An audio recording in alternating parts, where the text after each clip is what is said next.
Երևանի Արաբկիր և Քանաքեռ Զեյթուն վարչական շրջանների ընդհանուր իրավասության դատարանում այսօր հերթական անգամ պետք է կայանար SOS հաղորդաշարի հաղորդավար Վիլեն Գայֆեջյանի գործով դատական նիստը, սակայն նիստը հետաձգվեց։ Այսօր հետաձգվեց նիստը, որովհետև խնդիրներ կար, այսինքն իմ փաստաբանը մասնակցում էր ուրիշ գործով ու ընդհանրապես հարմար չէր այսօր ներկայանալ։ Հենց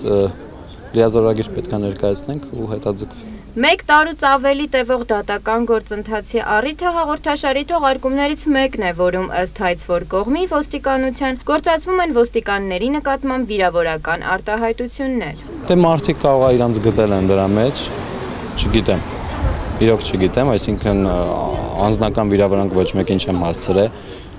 եղել է սցենար, եղել եմ ես, եղել է մոնտաժ, որի արդյունքում ստացվել է հաղորդում, այսինքն ու հայցը հենց իմ դեմ ներկայացնել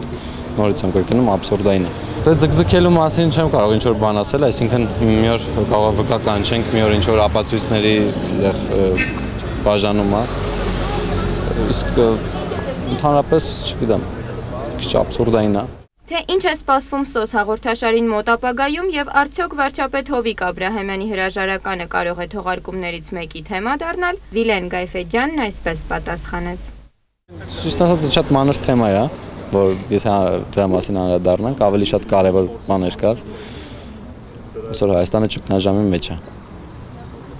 Լիքը թեմաներ կան։ Մեր հաղորդումը ոչ մի դեպքում չի ընդհատվի, մետ ասեմ, այսինքն եթե մենք որոշենք կընդհատվի, կընդհատվի, բայց Հենց որոշում մենք չենք կայացնի մոտակա վաղտերս հաստատ։ Հաղորդավարի դեմ դատական հաջորդ նիստը կկայանա հոկտեմբերի 7-ին։ Ժաննա Պողոսյան, Արմեն Մկրյան, Civilnet։